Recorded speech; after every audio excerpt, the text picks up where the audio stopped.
Okay, hello everyone.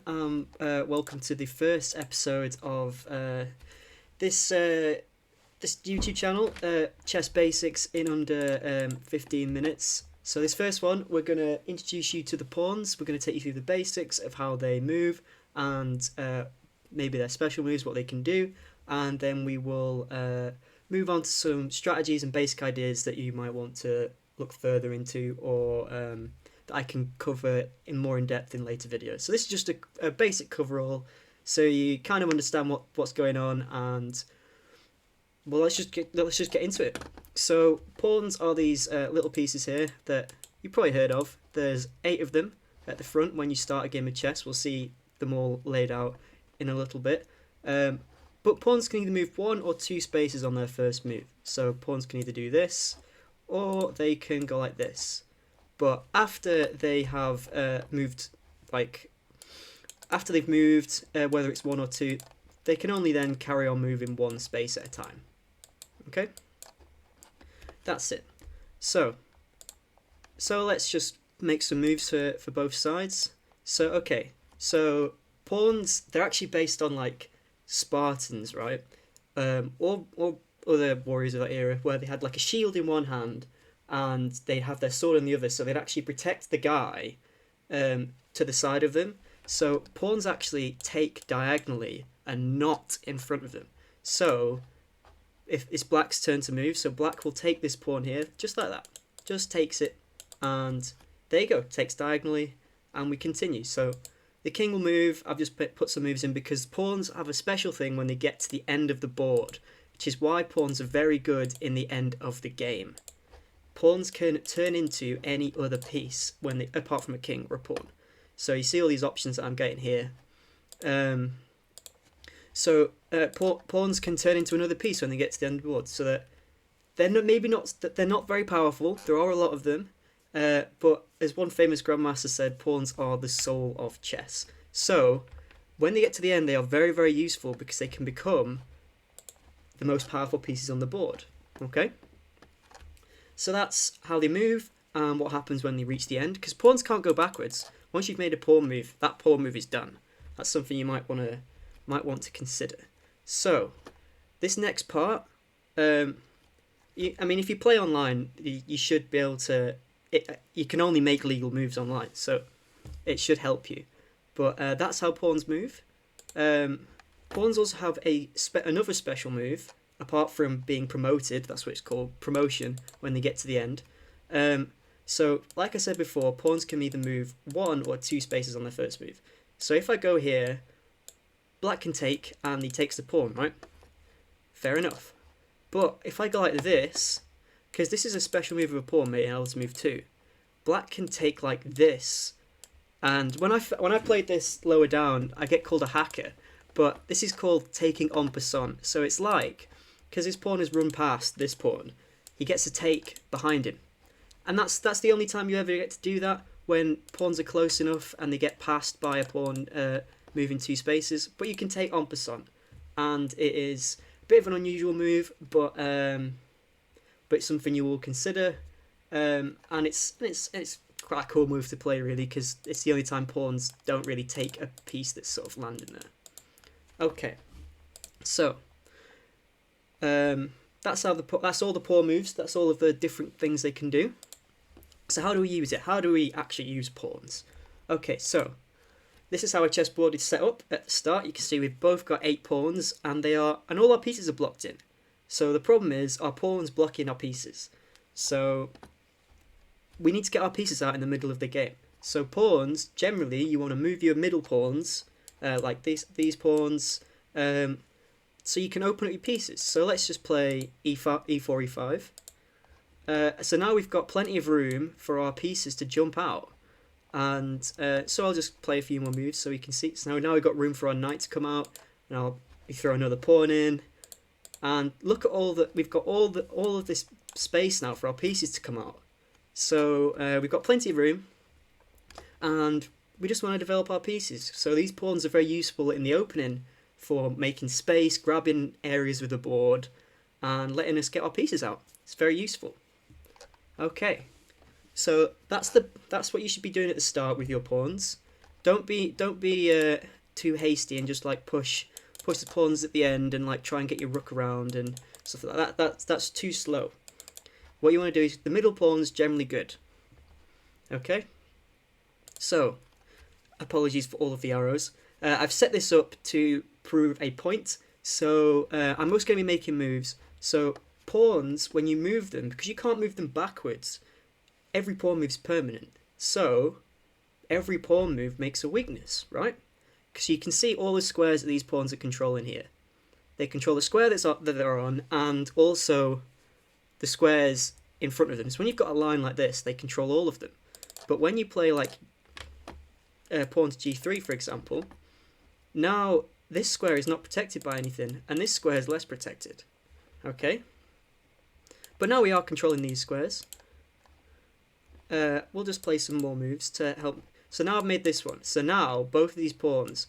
So this square was protected and this square was protected before, but now they're not because the pawns have moved past there, and they can't. They can only take like this.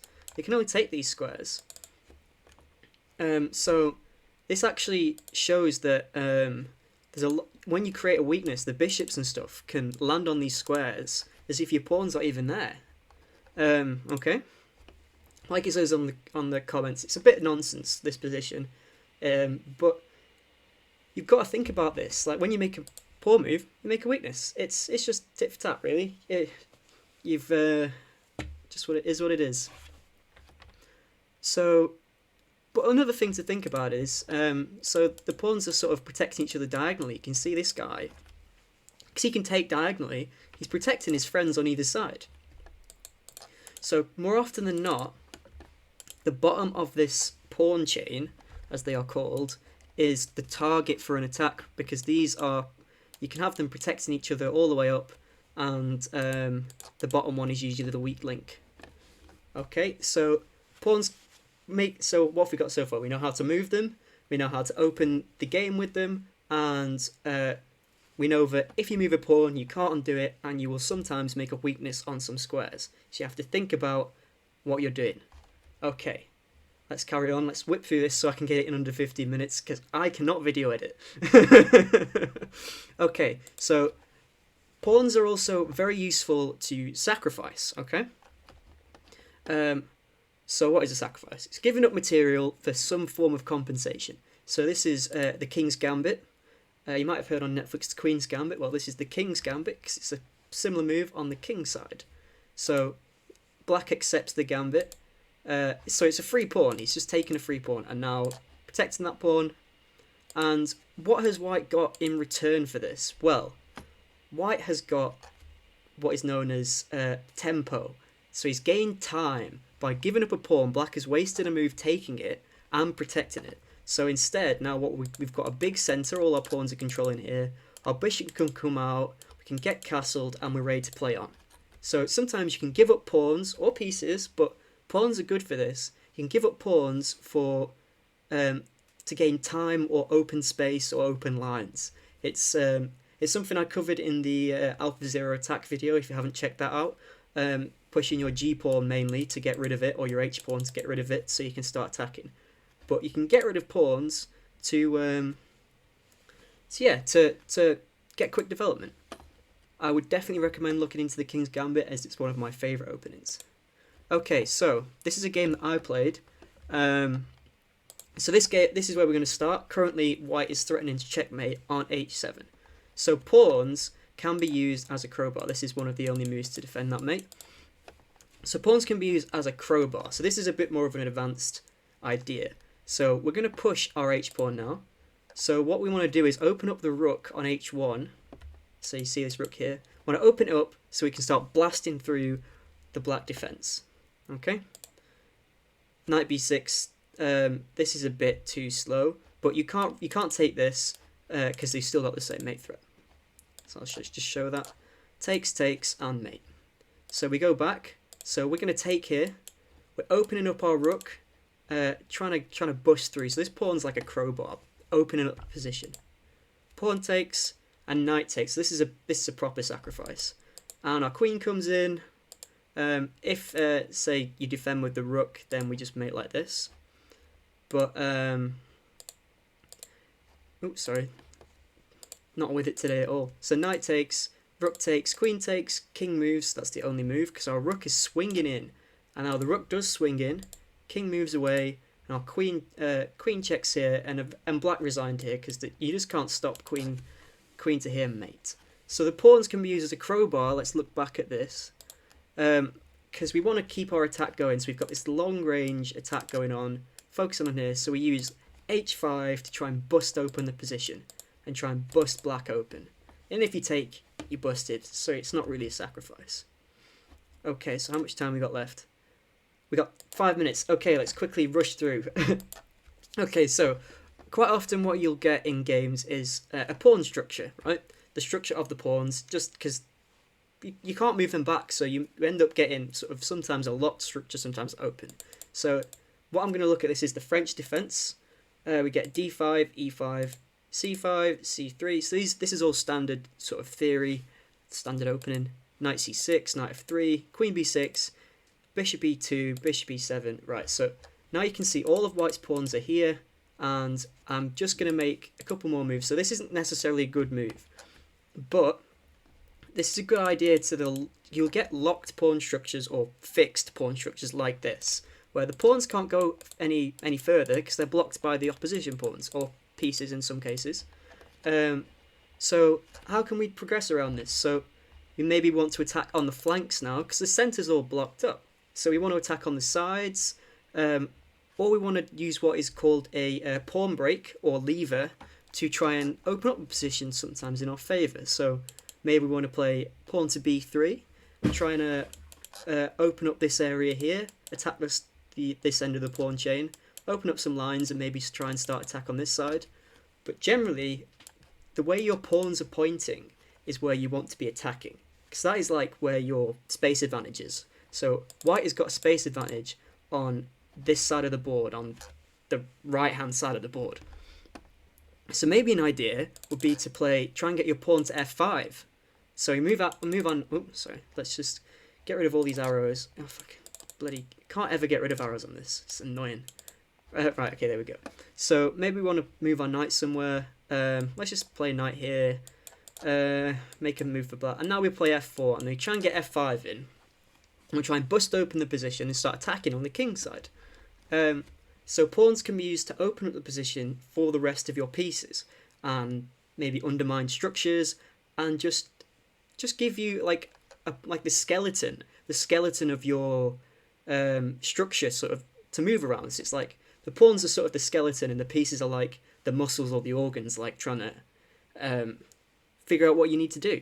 But the pawns are like your structure, your base, or what you have to work around. So I'm just going to show a game very quickly, because I've only got 2 minutes left to be under 15 minutes, so let's blast through this. So this is going to end up in the same position we just had. Castles, castles, and now we see an example of double pawns. Double pawns is something I'll cover in a later video, but they can't be protected by themselves by another pawn, so they're a bit weak. Yeah, because there's no pawn here, so these are a bit weak. And we have a nice locked up pawn structure here. So we're going to be playing on like the c file, and maybe trying to get f5 in, and just trying to push through. So we're not looking at the main moves, we're just looking at pawn moves here, right?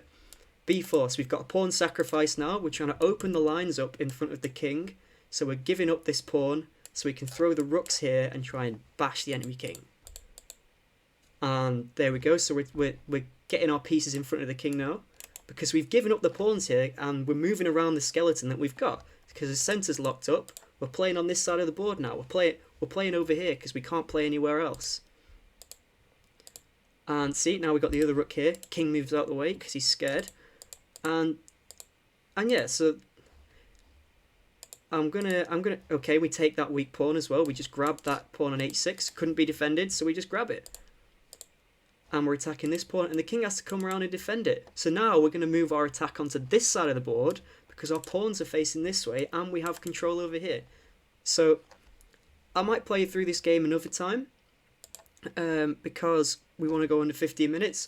But that's your basic introduction to pawns. I hope you enjoyed it, and I'll be doing an introduction to the bishops in the next video. Cheers, see you in the next one.